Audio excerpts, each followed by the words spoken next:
And I'd just like to remind members that the responses are in the official record. No, sir, I'm sure you're aware of a survey carried out by Equate, which showed that 77% of people don't think that a school should have the right to refuse admission to a child who has based on their religious denomination, and 87% of respondents thought that the state has a responsibility to ensure that the children do not experience religious discrimination in the school curriculum.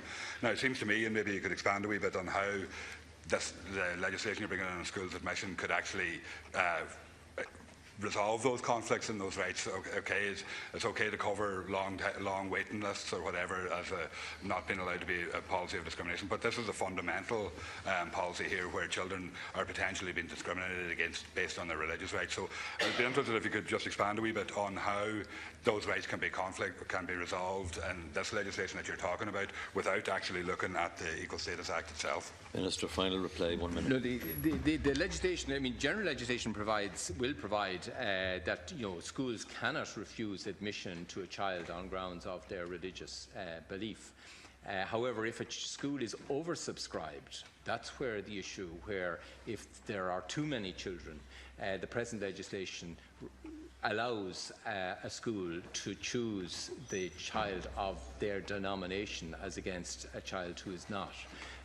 So a school can't turn away someone because they're Muslim or because they have special needs or whatever, and we'll enshrine that in legislation. The issue really arises where a school is oversubscribed and whether a school of a particular denomination can have as a criterion for choice among the oversubscribed, if you like, the issue of their religious faith, and that's the issue I think that clearly we will have to discuss at committee as to how that can be done, bearing in mind the constitutional right of churches to run schools that's recognised in our constitution and to protect the ethos of their schools. So we need to tease this out, and I think I'd be happy to do that with the committee, and I'm sure the Deputy will be engaged. Question 8 in the name of Claire Dáil, Minister.